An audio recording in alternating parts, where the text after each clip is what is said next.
Al Imran 3 and ayah 135. وَالَّذِينَ إِذَا فَعَلُوا فَاحِشَةً أَوْ ظَلَمُوا أَنفُسَهُمْ ذَكَرُوا اللَّهَ فَاسْتَغْفِرُوا لِذُنُوبِهِمْ وَمَنْ يَغْفِرُ الذُّنُوبَ إِلَّا اللَّهُ وَلَمْ يُصِرُّوا عَلَى مَا فَعَلُوا وَهُمْ يَعْلَمُونَ. And those, when they commit obscenity or oppress their souls, they remember Allah, then they seek forgiveness for their guilts, sins. And who will forgive guilt, sins except Allah? And they did not persist over what they did, and they know it. Now in this ayah, it is referring to both sexes. Look, I was telling you before that zina is a continuous act. And here it says, who have done this fahisha? وَالَّذِينَ إِذَا فَعَلُوا فَاحِشَةً. And those, when they commit obscenity and or oppress their souls, they remember Allah. They remember Allah. Then they seek forgiveness for their guilts and sins, for guilts or sins. So what I was telling you in the beginning, whenever you are committing this act, whatever guilt enters in you, guilt enters you, or sin enters you. Look, it says they seek forgiveness for their sins, guilts. So zanaba means, zunub means guilt. The moment you commit a shameful act of fahisha or wrong their souls, guilt enters, because we are built like this. The psyche of every human being is built by Allah. He is made in a manner that the moment you do wrong in the nearness of Allah, guilt enters in you. You may not read the Quran, but it enters in you. So that is why previously I was telling that the women who are compelled to do wrong act, the guilt will not enter in them. There will be no sin in their psyche, because Allah is forgiving and merciful. But if you do it with your intention, the guilt will enter and the sin will enter in you. So what happened now? They want to correct themselves. They remember Allah. They seek forgiveness for their sins. And who will forgive guilt, sins except Allah? Who can? And they did not persist over. That means once they are asking for forgiveness, they will not keep on doing it the same thing. They did not persist over what they did, and they know it. This is the cure or solution of a person, man or woman, committing fahisha, adultery or fornication, any act. So now you must remember this. These people, this ayah is not referring to a addicted zani, addicted fornicator, addicted, fornicators. It is referring to any person who commits this act. He may not require this 100 stripes, he or she. Immediately what they have to do, remember Allah, seek Allah's forgiveness. And who can forgive the guilts of any human beings than Allah? And will not repeat again and again. They will not persist over. That is what I'm saying, and what they did, and they know it. So again I'm telling you, it is until you will not repeat. Who repeats? Because he's addicted. He's a zani. He's a fornicator and fornicatress. A person in this ayah is a person who has committed this crime in the nearness of Allah. So the cure is in the ayat. You don't have to take 100 stripes, men and women both. But for those who are addicted, who cannot get out of this mire, they are stuck up, so they require this punishment, and a believer should witness.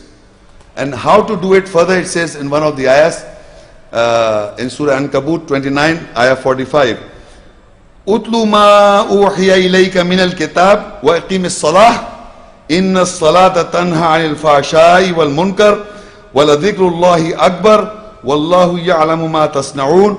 Recite what is inspired to you from the book and establish salah, the prayer. Surely the salah prayer stops you from fahisha,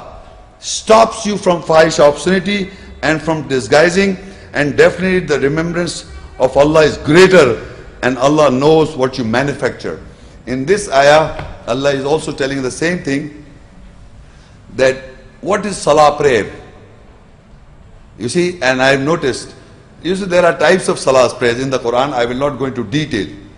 You see, you come to know that you are misguided by the Satan or the shaitan, men and women, girl and boy, or men and women both, and you committed this crime, this fahisha. So you will not repeat first. Previously I have told you. Here it says you establish the salah. Surely the salah stops this act. How can salah prayer can stop you from committing this act? Because you remember those ayahs which are against. You have to understand why when we establish the salah, we remember the ayahs that are related to a particular situation. I was talking about the salah, the prayer. You see, the salah, the prayer, normally the ayahs that are mentioned in the Quran that are referring to a particular subject or particular thing, you have to memorize that ayah especially, so that you can repeat that ayah to remember what, get consciousness of from Allah's ayahs. Like in the same very ayah before I read before, for example, in the salah, in the prayer, I want to read this ayah after Surah Fatiha.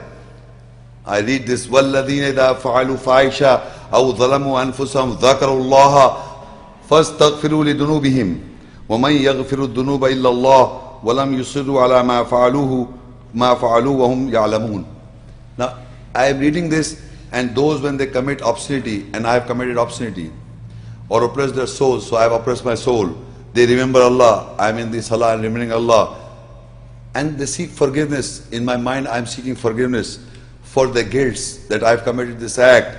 And who can forgive Allah? Who can forgive guilts except Allah?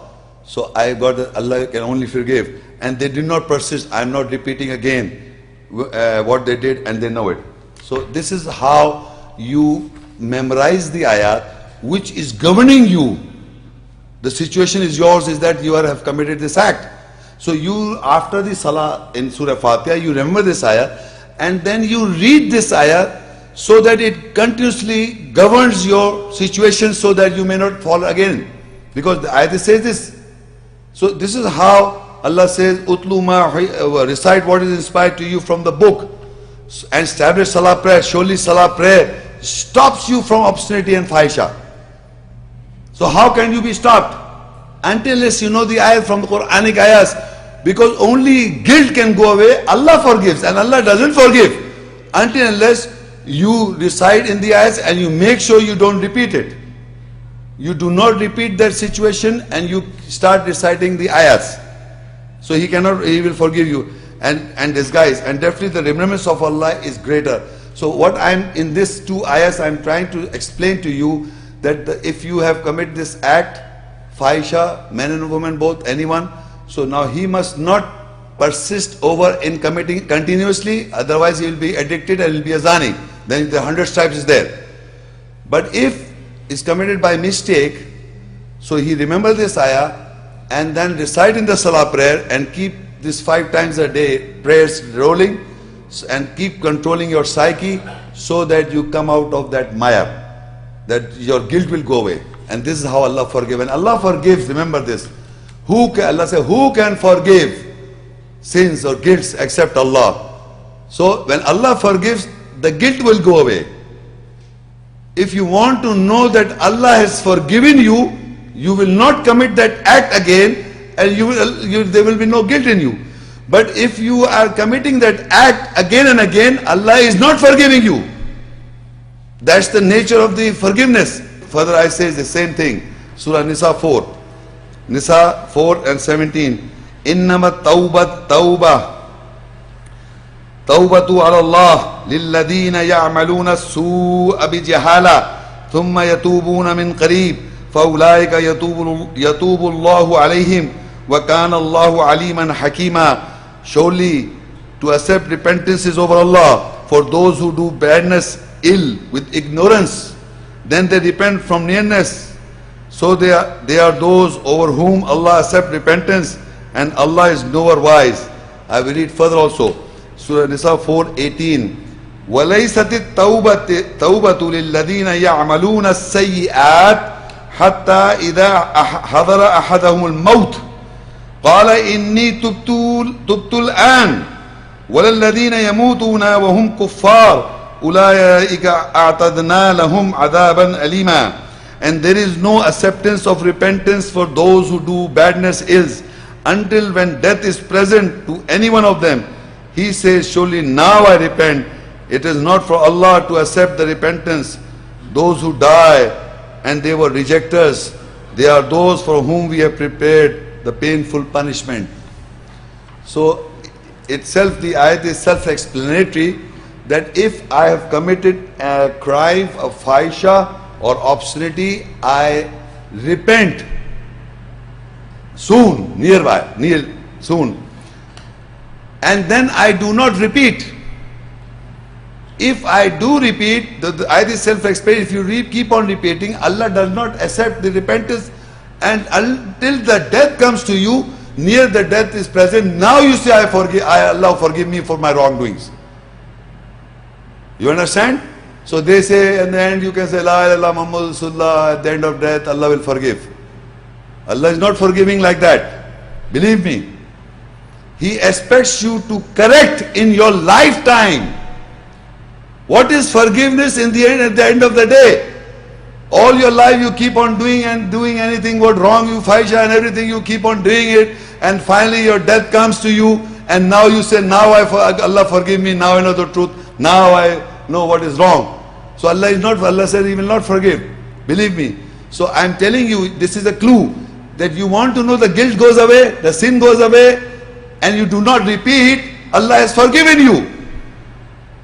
You don't have to ask forgiveness of something which Allah has already forgiven you.